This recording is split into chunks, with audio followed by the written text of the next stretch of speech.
While some Game of Thrones stars have expressed their excitement for the prequel series, much to the surprise of her fans, Emilia Clarke isn't one of them. In fact, she has said that she refuses to even watch House of the Dragon. She revealed this fact while talking to Entertainment Weekly. According to the star, watching the prequel is just too weird. I suppose after working on Game of Thrones for so long, seeing another show that's pretty much the same thing but with different characters would feel a tad awkward. According to the actress, watching the series is like being asked to visit a school reunion, but it isn't from your year. Someone saying, do you want to go to this school reunion that's not your year? Yeah.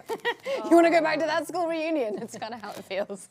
No, I'm avoiding it. So you're sort of familiar with everything, but at the same time, you can't recognize anyone. That's why she's been avoiding the series entirely. Emilia did mention, though, that she was over the moon about all the awards that the show had managed to win. She was also super happy for everyone who made it because of the series' success. Plus, even though she's avoiding watching the show, the Game of Thrones star couldn't help but give a shout out to the show's showrunner, Miguel Sapochnik. He helped in directing some of the most amazing and beloved episodes of the original Game of Thrones, and his talents and skill are undoubtedly big factors in the widespread success of House of the Dragon. The former Targaryen stated that she absolutely loved him and that he was brilliant and wonderful. That said, while she may not be watching the prequel, other Game of Thrones stars can hardly contain their excitement for it. Before the series came out, Jason Momoa talked about how he was dying to see it. While he may be a superstar thanks to his role as Aquaman in the DCU, it's clear that Jason hasn't forgotten his humble beginnings. I realize the irony of mentioning Game of Thrones as the humble beginnings of a star, but that just goes to show how amazing Jason's career trajectory has been. In an interview he took before the series was released, the Aquaman star talked about how he had unfaltering enthusiasm for the prequel. He mentioned that he couldn't wait to watch it. Interestingly enough, the series was being filmed at the same time that Momoa was working on the Aquaman sequel, and so he said that it was like they were right across from each other. This only added to his excitement and him wanting to see what the final product would look like. Jason seems to have a deep love for the Thrones series, even if his time on the franchise was limited. He's stated before that he's very close to his dragon side, and his unending love for the franchise and its prequels is a pretty good indication of this. It's definitely a very different look to his on-screen wife, Emilia. Clarke looks like she's done with the Thrones universe entirely, whereas Jason seems to be very much attached to it still. Not just that, Jason also feels connected to his Khaleesi. Recently, he gave a shout out to Emilia, and it was adorable. Emilia may be done with Thrones, but it's obvious that the friends and connections she made during her time there are going to last a lifetime. Momoa and Clarke were seen together recently when they met up for the Sundance Film Festival. Emilia was premiering her new film, The Pod Generation, there, and it seems that her on-screen husband just couldn't help but show up for support. He congratulated the actress on social media, alongside an adorable picture that has the internet completely letting out their inner fangirls. Yes. Every time I come to England, I call Mike. Oh, yes. And in fact, I've just remembered. So when we won't be here, we'll be at my party. We'll be at her party. Yeah.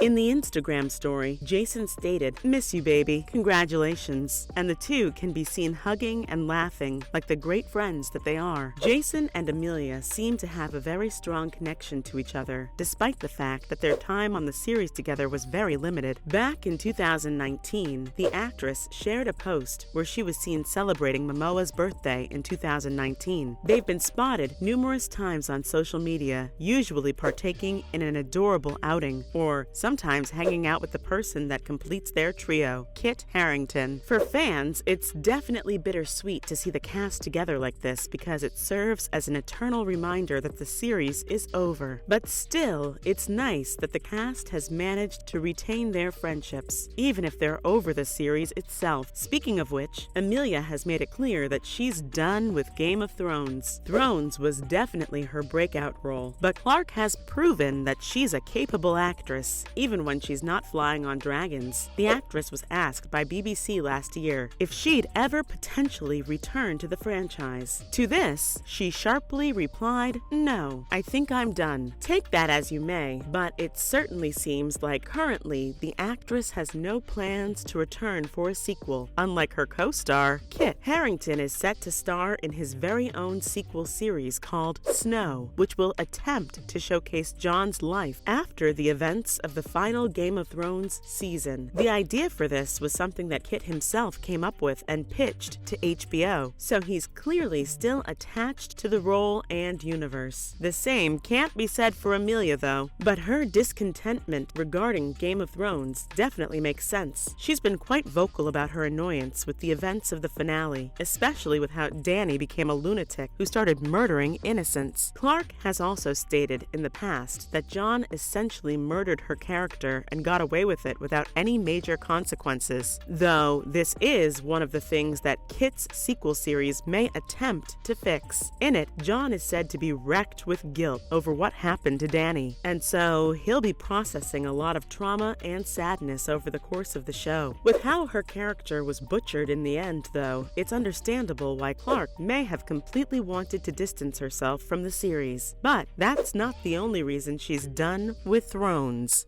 They took it from us. So tell me, sweet sister, how do we go home? I don't know.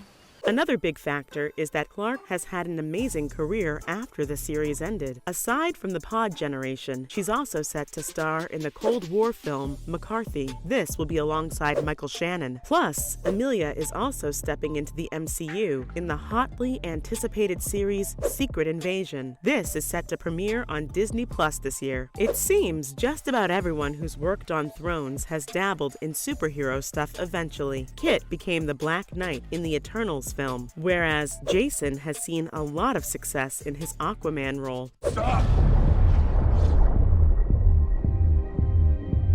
Still, many fans want to see Dany get the justice she deserves, with a conclusion that feels fitting for her character. And so, people are still holding out hope that Emilia will return in the Jon Snow sequel. Despite the actress's claims of being done with the franchise, fans can't help but be optimistic. The Jon Snow sequel could serve as a way of righting the wrongs of the final season of Game of Thrones. And it's hard to argue against the fact that Dany was the character that got wronged the most. Even though she dies in the finale, some fans think that she may still be able to return. This would either be in the form of a flashback, or it could even be some magic that revives Dany, turning her into an undead. Seeing Jon confront his former lover as she quite literally raises up from the dead could be an interesting plot development. But it all depends on Emilia and her willingness to return to the role of Dany. Anyway, what are your thoughts on Clarke completely avoiding House of the Dragon? See you in the next one.